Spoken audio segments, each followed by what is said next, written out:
Hi കൂട്ടുകാരെ, ഇന്നത്തെ lunch ബോക്സിലെ ഒരു അടിപൊളി കുക്കർ ബിരിയാണി ആയാലോ. പ്രത്യേകിച്ച് കറിയൊന്നും വേണ്ടാത്ത നല്ല അടിപൊളി ടേസ്റ്റുള്ള ഒരു ബിരിയാണിയാണ് കേട്ടോ.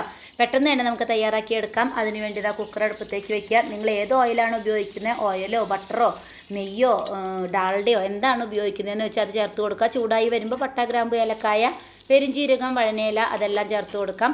അത് കഴിഞ്ഞ് അതൊന്ന് മൂത്ത് വരുമ്പോൾ കുനുകുനാന്നെരിഞ്ഞ ഒരു 2 സവോളയും പിന്നെ ഇഞ്ചി വെളുത്തുള്ളി പേസ്റ്റ് ഒരു 2 സ്പൂണും കൂടി ചേർത്ത് നന്നായിട്ടൊന്ന് വഴന്ന് വരുമ്പോൾ അതിലേക്ക് മല്ലിയില, പുതിരിയില, ബിരിയാണി ഇല എല്ലാം ചേർത്ത് കൊടുക്കുന്നുണ്ട്. അതും ഒന്ന് നന്നായി മൂത്ത് വരുന്ന സമയത്ത് നമുക്കതിലേക്ക് പൊടികൾ ചേർത്ത് കൊടുക്കാം. മുളക് പൊടി, മഞ്ഞൾപ്പൊടി, മല്ലിപ്പൊടി, ഗരം മസാലപ്പൊടി ഒക്കെ ചേർത്ത് കൊടുക്കുന്നുണ്ട്. പിന്നെ ബിരിയാണി മസാല ഉണ്ടെങ്കിൽ അതും കൂടി ചേർത്ത് കൊടുക്കാം. ടേസ്റ്റ് കൂടുകയുള്ളൂ.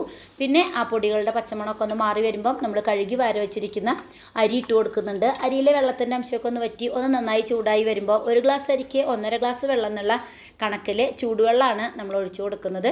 1 ഗ്ലാസ്സിന് 2 ഗ്ലാസ് എടുക്കുന്ന അരിയുണ്ട്. നിങ്ങൾ എടുക്കുന്ന അരിക്കനുസരിച്ചിരിക്കും വെള്ളത്തിൻ്റെ അളവ് കേട്ടോ. പിന്നെ അതിലേക്ക് ആവശ്യത്തിന് ഉപ്പ് ചേർത്ത് കൊടുക്കുക. വെള്ളത്തിൽ കുറച്ച് മുന്നിട്ട് നിൽക്കുന്ന രീതിയിൽ വേണം ഉപ്പ് ഇട്ട് കൊടുക്കാനായിട്ട്. പിന്നെ ഒരു ചെറുനാരങ്ങ നീരും കൂടി ചേർത്ത് നന്നായിട്ടൊന്ന് തിളച്ച് വരുമ്പോൾ മൂടി വെച്ച് ഇതുപോലെ പുറത്തേക്ക് ആവി വന്ന് തുടങ്ങുമ്പോൾ വിസിലിട്ട് സിമ്മിലിട്ട് 7 to 10 മിനിറ്റ് വേവിച്ചെടുത്ത് കഴിഞ്ഞാൽ നമ്മുടെ അടിപൊളി ബിരിയാണി ഇവിടെ റെഡി ആയിട്ടുണ്ട് കേട്ടോ. കുറച്ച് സർലാസും കൂടി സ്കൂളിലേക്ക് വെച്ച് കൊടുക്കുന്നുണ്ട്. Thanks for watching.